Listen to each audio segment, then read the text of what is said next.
Today, we'll be discussing Doors Floor 2, its difficulty, and all the drama and controversy surrounding it. There's quite a lot I have to say, so without further ado, let's hop straight into this. Floor 2 was set to release on August 30th, but no one knew what time it truly would release at.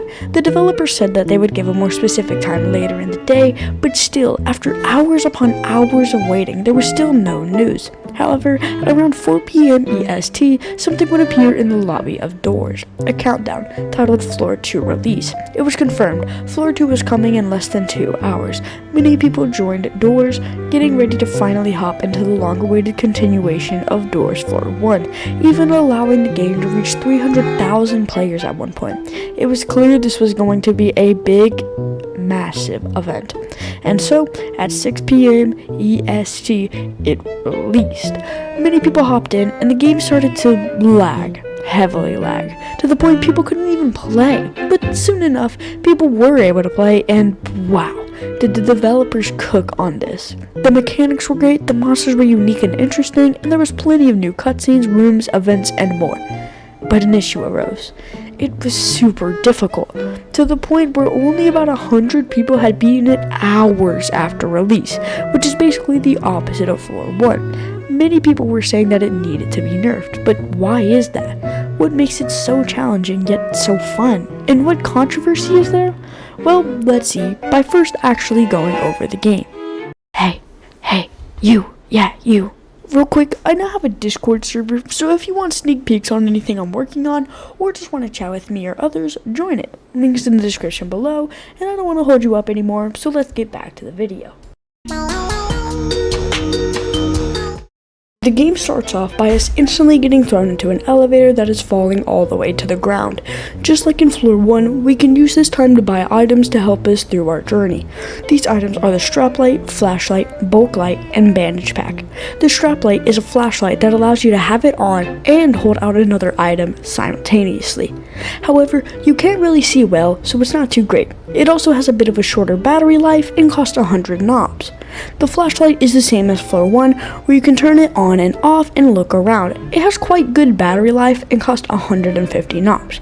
The bulk light is the best flashlight in the game. It has a very big range of light that stretches super far and has a super good battery life. However, it costs 250 knobs. Quite expensive. And last but not least is the bandage pack. It can hold up to 10 bandages, and you can pick up any bandages along the way unless your pack is full. Now, all of the lights have a special use that we'll get into later, a special use that makes the bulk light even better. When the timer to buy stuff ends, the elevator crashes, and a title card that says The Mines pops up and then starts to fade. In the first room, we are introduced to the mechanic that replaces the key-locked rooms in Floor 1. In Floor 2, we need to locate fuses and place them into a generator, sometimes varying from finding 1 fuse to 3. In the first room, we will always need to find 2. After placing all the fuses in, we flip a switch and go over to press a button that opens a big metal gate blocking the path. Remember, this constantly shows up through the game, adding more time into each run. Anyways, the goal is the same as Floor 1. Get to door 200 now instead of 100 and finish the game. However, the formula, entity encounters, and the whole flow of the whole floor is entirely different than that of the first. I think we first start by looking at all the new entities. Giggle is a monster that holds onto the ceiling, and if you walk under it, it will grab you and start chomping down on your face. It will be automatically thrown off after taking about 60% of your health, or if you're playing with other players, they can take it off earlier than that so you take less damage. It can be stunned with light, and using the bulk light for even a second in a room will stun any nearby Giggle. That's why it's really good. Another new entity are the Gloombats, who swarm you and don't like lights. They break all lights in the room, and if you use a light source, they will damage you. That's where the glow sticks come in. A glow stick is a very common item that you can hold up to 10 of, and when you use it, you throw it and it gives quite a good light source. However, the Gloombats won't damage you for using it, but they will turn it off after some time. There is technically one more entity, but we'll go over that one later as it only shows up twice. Anyways, let's move on to how the entities that already showed up in floor 1 have changed. Starting with Rush. The light's flicker won't be as noticeable, so he will start shaking the caves and mines anytime he spawns. Ambush will do the same, but they're not majorly different. What makes them super different now is Hide. Hide is now more fierce and unforgivable. Once you go into a hiding spot and then exit, that hiding spot will now be inhabited by Hide. The way to deal with Ambush is usually to run to another hiding spot and use that one. Also keep in mind that Hide can only be in one hiding spot at a time, so you really only need 2 hiding spots max if you're dealing with Ambush. Also, Hide used to have you do the heartbeat minigame that Figure played if you stayed in the hiding spot for too long, but that was removed after the patch, which we'll get into later. Eyes is now different because he can teleport and is more common. Halt has been majorly upgraded and is more fun, with him having bigger rooms that you actually encounter him in. In floor 1, you now make your way through a dining hall, and in floor 2, you go through quite a big room that just looks the same like all the others. Screech is now more annoying and can basically spawn anywhere except on ladders and seek chases. Dupe is now more frequent now. Dread, which used to be a secret, now spawns if you're in a room for too long, excluding major rooms and chases. Figure has actually been downgraded and put as sort of a side character. He appears 3 times, the first time usually in rooms 110 to 115, the second usually in rooms 120 to 125, and the third in rooms 175 to 185. The first time he appears, he just falls down below us and basically you can't die to him. In the second encounter, he roams through a kind of small room and we must traverse around him. In the final encounter, we must go through a circular shaped room and collect 2 fuses to open a door while avoiding him. Yes, he is basically just a mini boss now. The main villain, unexpectedly, is Seek. Seek always does his first chase on rooms 140 to 149. At first, you must just pick the right way to go while guiding light shows, basically like floor 1. However, now you must jump, yes, jump, over gaps. Getting to room 145 greets us with this cutscene.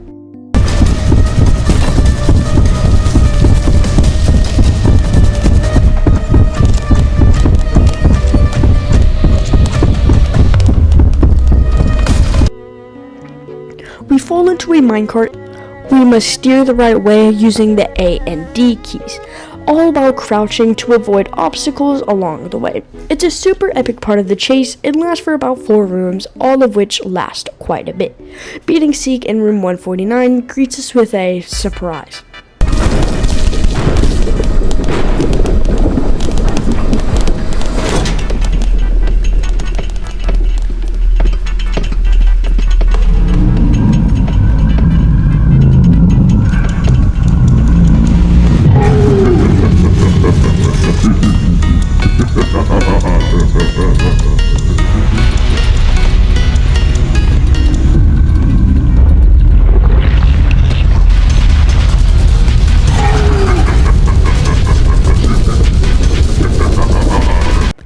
That is Grumble, also known as a matured version of Giggles.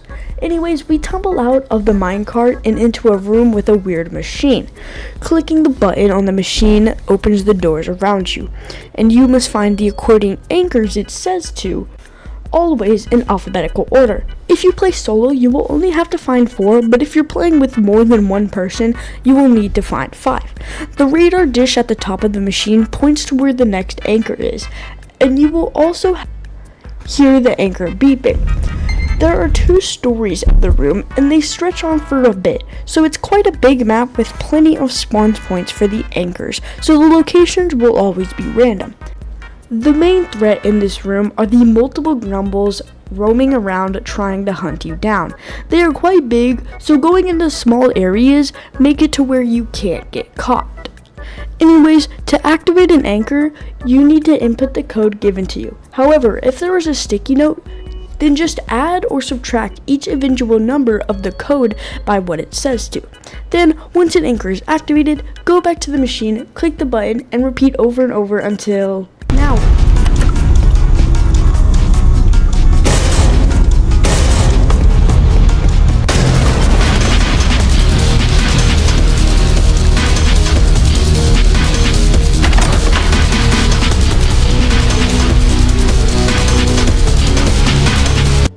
we must go down into the sewers. The only difference with the sewers is that the rooms are bigger and you can hide in the sewer grates. Anyways, in room 152, we see Jeff, El Goblino, and Bob. We can buy many things, including the battery pack. The battery pack is basically just the bandage pack, except it's for batteries and can hold 4 batteries at a time. Making it all the way to room 195, we meet Seek again. He chases us yet again, but now since we're in the sewers, we must run and jump across pipes, traverse through sewer tunnels, and still go the correct way. The only issue with this chase is that it's hard to tell where guiding light goes in the tunnels, and sometimes guiding light just doesn't spawn. That's a bug, by the way. Anyways, making it to 200, a boss fight starts with Seek. The goal is to turn all valves and drain Seek out of the dam. However, it's not too easy. Sometimes we'll have to do parkour and jump across various things that are floating on top of Seek. If we miss a jump, we will slowly take a lot of damage. Also, there are 3 phases, each with varying attacks and amount of valves. Phase 1 only has 2 valves and just a hand attack. We must avoid the red light that indicates where the hand is attacking. Phase 2 has 4 valves and a new blob attack. A blob enemy will spawn near you and try to chase you. It's pretty easy to avoid since it's super slow and has a small hitbox, and really just makes it more of a difficulty to watch the hand. The third phase has 5 valves and a new jumping snake attack. A very bright red light will appear, and that indicates where the snake is attacking. It basically has no cooldown between jumps and is very difficult to avoid. Anyways, getting all the valves drains Seek and finishes the boss battle. All we must do now is flip the generator on and go back up. Opening the door reveals a ladder which we must climb up. Climbing up it plays the somber end music, and we come up to a forest while it's raining. We continue forward until seeing a castle. We enter, and this epic ending plays.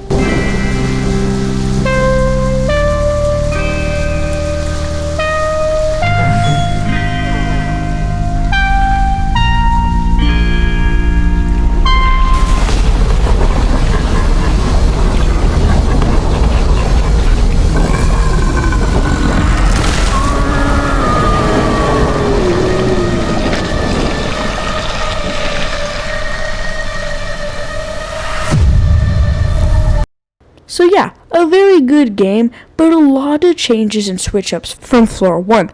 But going back to the floor's difficulty, why did so little people beat it upon release, and why did it have to be nerfed? Well, let's look into that. Floor 2 is quite a challenge.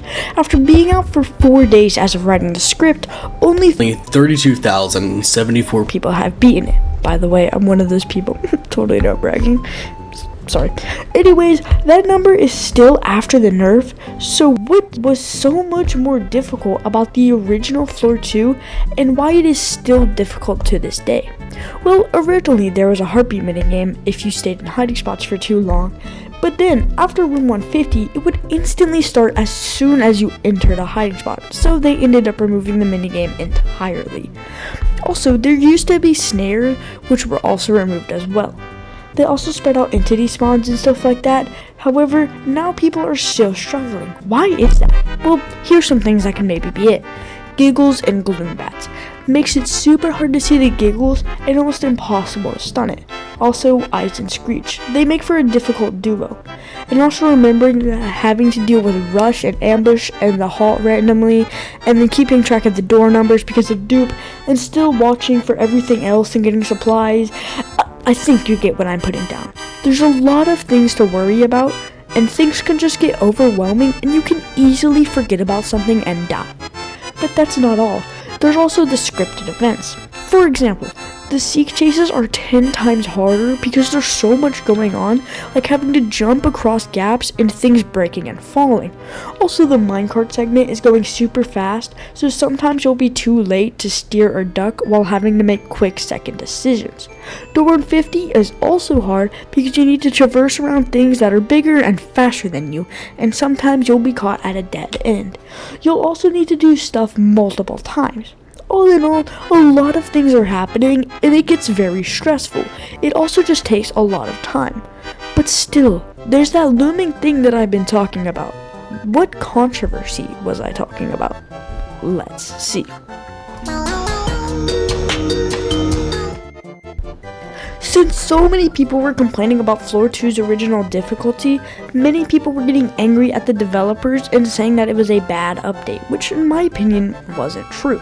So the developers pushed out an update/patch to make Floor 2 easier, which surprisingly just fueled the fire.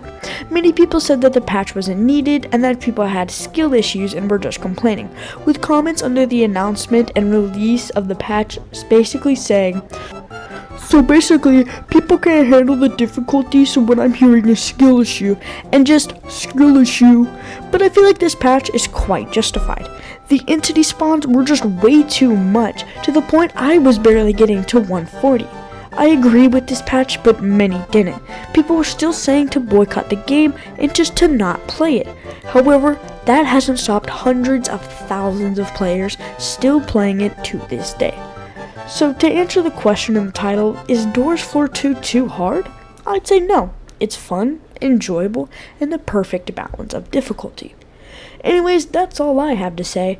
Thank you for watching. Like the video, comment, join my Discord server, that'll be fun. And I'll hopefully see you guys in the next video. Bye. Hurry up, make your own script, it's recording. No, I won't make a script.